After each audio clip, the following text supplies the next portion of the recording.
Hey guys, Delvon Digital here, and we're here to talk about something new.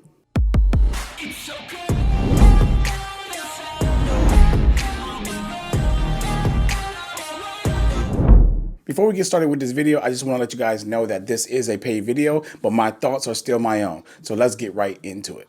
So NUU was kind enough to send me these two units out here for review just for you guys. And I'm going to throw the specs on a screen right now because you already know I'm not a spec person when it comes to these phones. What's important to me is real world usage. And that's the main thing that we're going to discuss today is how it's like using these devices in the real world. So if you're a spec person, here it is on the screen. Check it out. So the first thing I'm going to talk about is performance. And when I'm talking about performance, I'm talking about both of these units.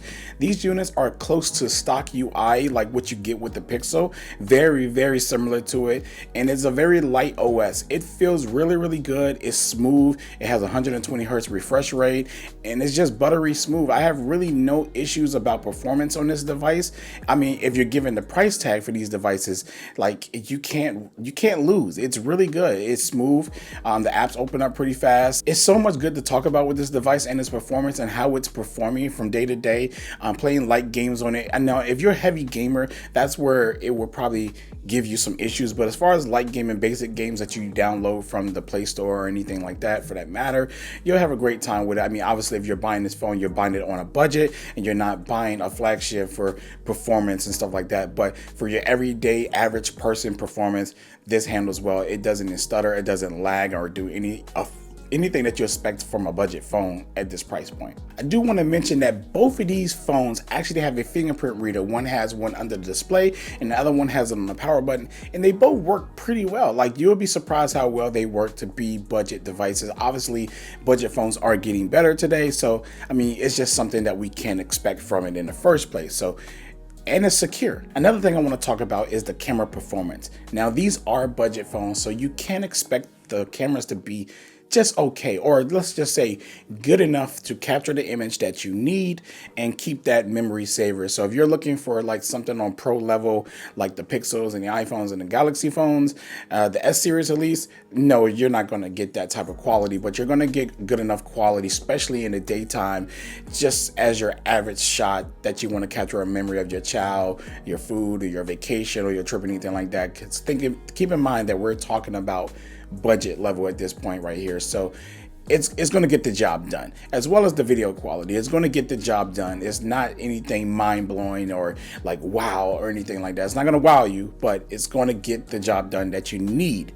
But for any type of professional work, it's just not there, and that's expected. And one of the biggest things that you guys may want to know about is the battery life. How is the battery life on these devices? Well, I'm going to put it like this. I don't measure battery life with screen on time like most people do, because that doesn't matter to me. What matters to me is when I take the phone off of the charger in the morning time and going about my day. And then if I feel like I need to charge it midday to survive throughout the whole entire day, or if I will make it back in the house and have enough battery to put on the charger and move on with my life. And I want to say that yes, these phones actually last a full day on a charge all day long. I have no issues taking off the charger and putting it on the charger when I'm done with my day. So I'll say my day starts around 8:30 in the morning, and then my day kind of ends around 9 o'clock at night. And I'm normally left with like 30 to 40% left on my battery, and that is good for me. So I want to say that battery life has been great. No complaints at all. And remember that I said the software is kind of like the Pixel UI? Well, take a look at this. This is really great. This looks smooth. It looks like it's a Pixel. You would think that it's a Pixel UI, but it is missing a lot of those exclusive Pixel-like features. But for the most part, it feels and it's stock Android, or if you don't want to call it stock, you can say Pixel UI or whatever like that. But I still consider this stock Android because it comes from Google. Anything that they make will consider it to be stock Android, how they envision Android should look and be. So that's just my take, whether it's a skin on it or not. I get you guys, the old school guys with the vanilla Android and stuff like that. I get it, but you know, this is coming from them. So this is how I feel about it. So yes, this is another version of stock Android up here, and I actually really enjoy it, and it's familiar for me because, you know, I love my Pixels. So other than that, I want to say that this phone is great. I do want to touch up on the hardware of these phones. They feel really light. They feel very light, and the screen brightness is pretty good. The only issue that I have with the screen brightness when it comes to these phones is that the auto brightness is very aggressive. It's either going to go down all the way down, or it's going to go all the way. There's like no in between. So I feel like they need to send a software update to fix that or whatever.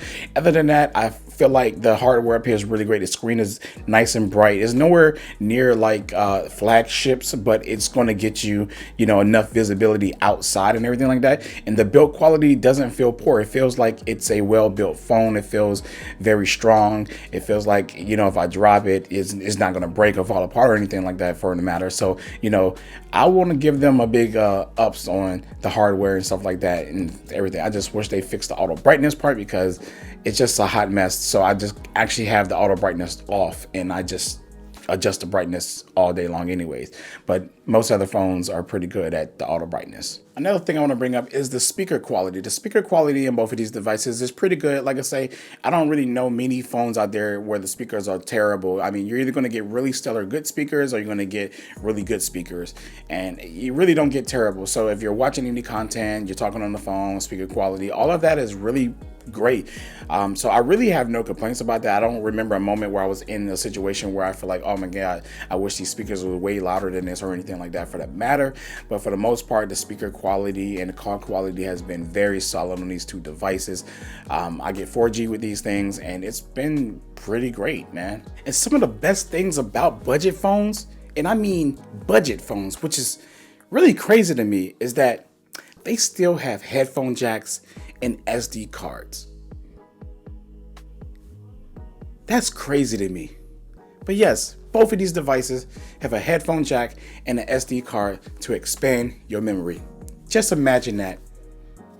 Now, the one thing I can't talk about is the software updates and support. And I'm not saying that I can't talk about it because they said that I can't talk about it. I'm saying that these are new, and we have to see how long will they support their devices. So I got you guys. I'll see how the support goes, and I'll report back if we're getting updates or anything for that matter. Right now, we're currently running Android 13. I'm not sure when Android 14 may hit these devices, or will they ever hit these devices.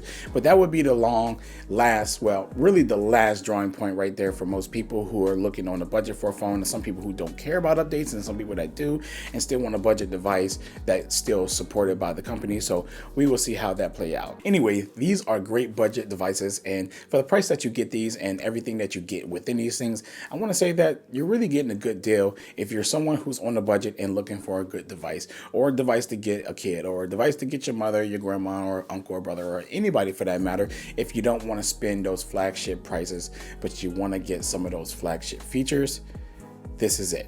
NUU, I definitely recommend it.